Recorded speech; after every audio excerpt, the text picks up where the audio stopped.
Em 1888, as ruas de Whitechapel, em Londres, foram palco de uma série de crimes brutais que chocaram o mundo e continuam a intrigar historiadores e investigadores. Conhecido como Jack o Estripador, o autor desses assassinatos nunca foi identificado, mas deixou um rastro de medo e mistério que ecoa até hoje. Nos últimos séculos, uma lista de suspeitos foi sugerida, muitos dos quais não apenas foram investigados na época, mas voltaram a ser objeto de especulação com o passar dos anos, graças a novas evidências e teorias. Nesta série especial, exploramos a fundo as histórias dos 7 suspeitos mais famosos que poderiam ser Jack, o Estripador. De médicos a homens com passados sômbrios e personalidades notórias, cada suspeito traz uma história única, com segredos e detalhes arrepiantes. Quem realmente era o misterioso assassino que aterrorizou Londres? Com tudo isso dito, começamos hoje no canal uma série de 7 vídeos sobre os 7 dos suspeitos mais intrigantes de Jack, o Estripador, e as histórias misteriosas por trás deles. Então venha conosco descobrir as histórias e contos por trás desses suspeitos, e seja bem-vindo a Fatos e Lenda. Mas antes de continuar, confira sua inscrição. Caso não seja inscrito, o momento é esse. Vamos começar nossa investigação dos fatos e lendas que envolvem Jack, o Estripador. Histórias que arrepiam, teorias que intrincam. O mistério continua. Agora, sem mais delongas, vamos ao vídeo.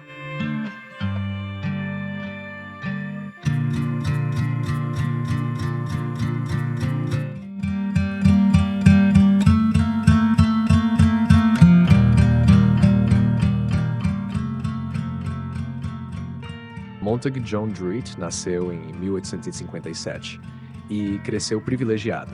Filho de um cirurgião local, Druitt era conhecido por ser uma criança brilhante e acabou frequentando o Winchester College, seguido pelo New College em Oxford.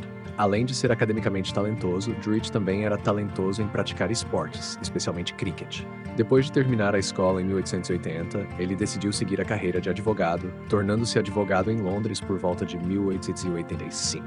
Druitt também conseguiu um segundo emprego como professor em um internato, mas foi demitido dessa posição em novembro de 1888 por um motivo desconhecido. Os jornais da época relataram que ele teve sérios problemas na escola. Ainda não está claro qual foi esse problema, mas Druitt desapareceu logo após sua demissão.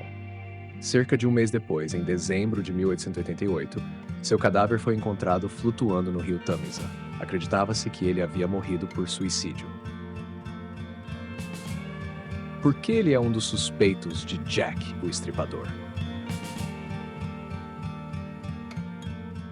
Pouco antes do desaparecimento e morte de Druitt em 1888, Jack, o Estripador, reivindicou sua vítima final, Mary Jane Kelly. Pouco tempo depois, começaram a se espalhar rumores de que o Estripador havia se afogado no rio Tâmisa. Então, em 1891, Henry Richard Farquharson, um membro do parlamento de West Dorset, Inglaterra, começou a dizer que Jack, o Estripador, era filho de um cirurgião que havia cometido suicídio após o último assassinato. Em pouco tempo, jornalistas, policiais e outras figuras públicas começaram a corroborar essa afirmação. Como Druitt era filho de um cirurgião que havia morrido por suicídio no Tâmisa após a morte de Kelly, alguns investigadores contemporâneos começaram a acreditar que haviam descoberto a identidade de Jack, o Estripador.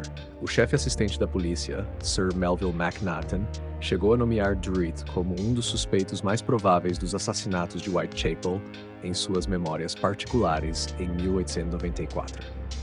O caso contra ele se sustenta? Na verdade, não.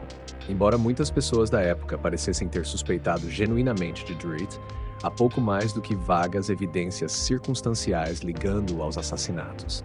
Além disso, o próprio Druitt não foi treinado em nenhuma técnica médica, algo que muitas pessoas suspeitam que o verdadeiro estripador fosse. Além disso, seu suicídio pode ser explicado de forma mais razoável por um bilhete que deixou para o irmão. Desde sexta-feira, senti que seria como a mãe, e a melhor coisa para mim era morrer. A mãe de Druitt era conhecida por ter sofrido de depressão e acabou sendo institucionalizada por causa disso. E alguns de seus outros parentes cometeram suicídio, o que provavelmente significava que a depressão e outros problemas de saúde mental corriam na família de Druitt. Além disso, alguns relatórios afirmam que Druitt estava trabalhando em seu escritório de advocacia ou jogando cricket durante os tempos em que ocorreram os assassinatos de Jack, o Estripador, o que significa que ele poderia ter tido álibis sólidos. Em suma, as únicas coisas que o ligavam aos assassinatos eram a hora e o local da morte, bem como os boatos de alguns policiais. Se gostou deste conteúdo, não esqueça de deixar seu like, comentar e se inscrever no canal para mais vídeos como este.